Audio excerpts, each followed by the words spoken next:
नमस्कार. आज आपण जिवती पूजन म्हणजे काय हे जाणून घेऊया. या व्हिडिओमध्ये आपण पूजा साहित्य, विधी, नैवेद्य, आरती आणि कथा अशी संपूर्ण माहिती बघणार आहोत.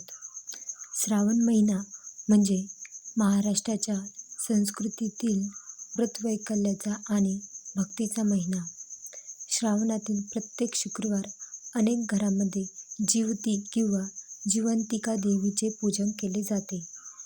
विशेषतः आपल्या मुलांचे आरोग्य, दीर्घायुष्य, सुखसमृद्धी आणि त्यांचे संकटापासून रक्षण व्हावे या भावनेने माता जिवतीची पूजा करण्याची परंपरा आहे.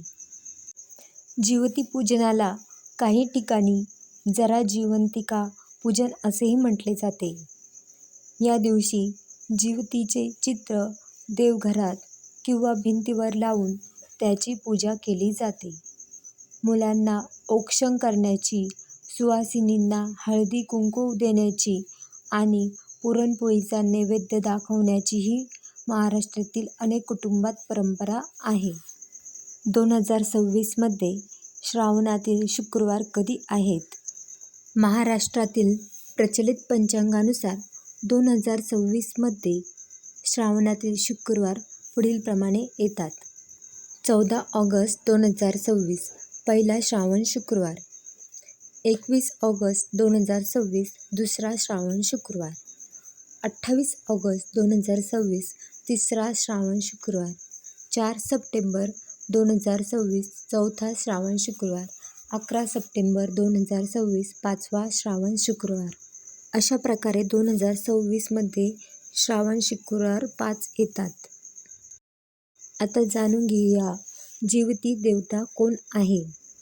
महाराष्ट्रातील लोकपरंपरेत जिवती अर्थात जिवंतिका देवीला बालकाचे रक्षण करणारी देवी मानले जाते. श्रावणातील प्रत्येक शुक्रवारी तिचे पूजन करण्याची प्रथा आहे. जिवती पूजनामागील मुख्य भावना म्हणजे आपल्या संततीच्या आरोग्यासाठी आणि कल्याणासाठी देवीकडे प्रार्थना करणे.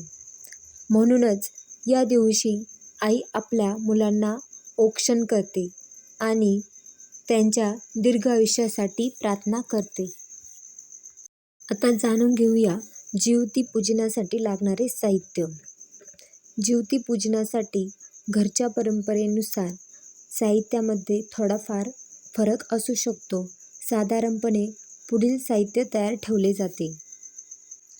जिवती देवीचे छापील चित्र किंवा पूजेसाठीचे चित्र, पाट किंवा चौरंग, स्वच्छ वस्त्र, हळद आणि कुंकू, अक्षता, गंध, चंदन, फुले, दुर्वा, आघाड्याची पाने किंवा आघाड्याची माळ, फळे, नारळ, सुपारी, पान, दक्षिणा, अगरबत्ती आणि धूप, तेलाचा किंवा तुपाचा दिवा, पंचामृतासाठी दूध, दही, तूप, मध आणि साखर, नैवेद्यासाठी पुरणपोळी किंवा घरातील पारंपरिक गोड पदार्थ, मुलांच्या औक्षणासाठी आरतीचे ताट.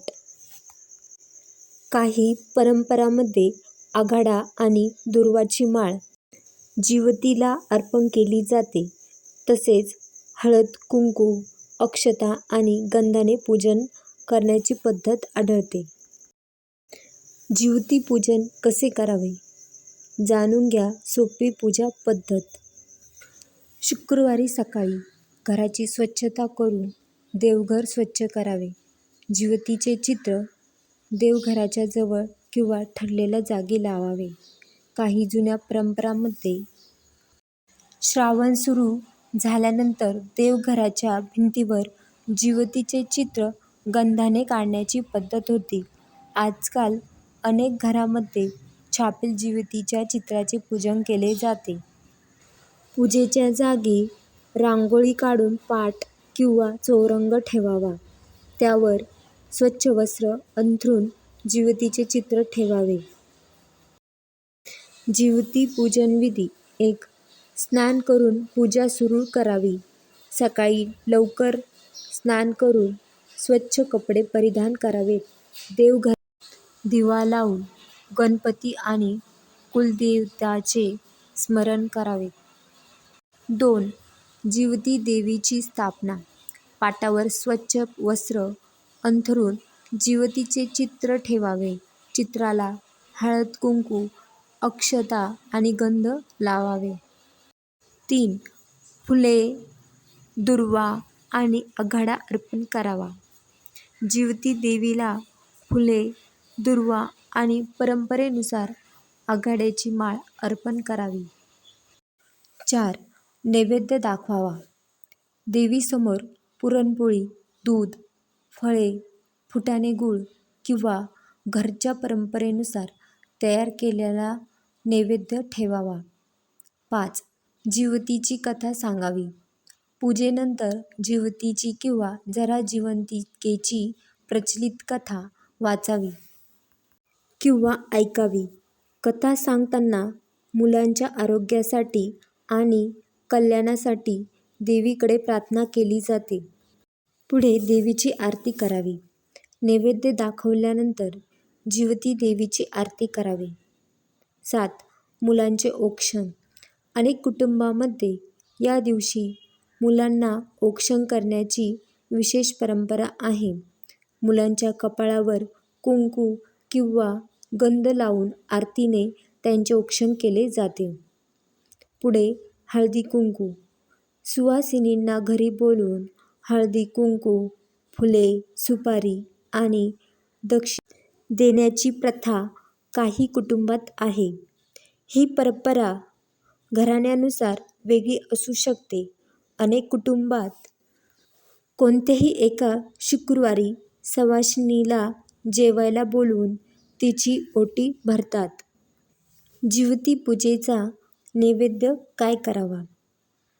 जिवती पूजेसाठी पुरणपोळी आणि गुळफुटाणे हा महाराष्ट्रातील सर्वाधिक प्रचलित नैवेद्यापैकी एक आहे. काही कुटुंबांमध्ये पुरणाचे दिवे करून ते देवीला अर्पण करण्याचीही परंपरा आहे. याशिवाय घरच्या परंपरेनुसार खीर, दूध, फळे किंवा इतर गोड पदार्थ नैवेद्य म्हणून दाखवता येतात. नैवेद्याचा मुख्य हेतू पदार्थांची संख्या नसून श्रद्धा आणि भक्तिभाव हा आहे. त्यामुळे प्रत्येक घराण्याच्या कुलाचारानुसार नैवेद्य करणे योग्य मानले जाते. जिवती पूजेची प्रचलित कथा. पूर्वी एका गावात एक गरीब स्त्री आपल्या मुलासह राहत होती. ती अत्यंत श्रद्धाळू होती. श्रावणातील शुक्रवार आला की ती जिवती देवीची भक्तिभावाने पूजा करीत असे आणि आपल्या मुलांच्या रक्षणासाठी देवीकडे प्रार्थना करीत असे. एकदा तिच्यावर मोठे संकट आले. घरात अन्न नव्हते, तरीही तिने श्रद्धा सोडली नाही. उपलब्ध असलेल्या थोड्याशा साहित्याने तिने जिवती देवीचे पूजन केले आणि आपल्या मुलाचे रक्षण करण्याची विनंती केली. तिच्या भक्तिभावाने देवी प्रसन्न झाली आणि तिच्या मुलावरील संकट दूर झाले, अशी लोकमान्यता आहे. त्यानंतर त्या स्त्रीने दर श्रावणी शुक्रवारी जिवतीची पूजा करण्याची परंपरा कायम ठेवली. या कथेतून आईची संततीविषयीची माया, श्रद्धा आणि संकटाच्या काळातही देवावर ठेवलेला विश्वास हा संदेश दिला जातो. अशा प्रकारे प्रचलित जिवतीची पूजेची कथा आहे. आता जिवतीची आरती करायची आहे. कथेनंतर तुम्ही आरती करा. या ठिकाणी आरती दिली आहे.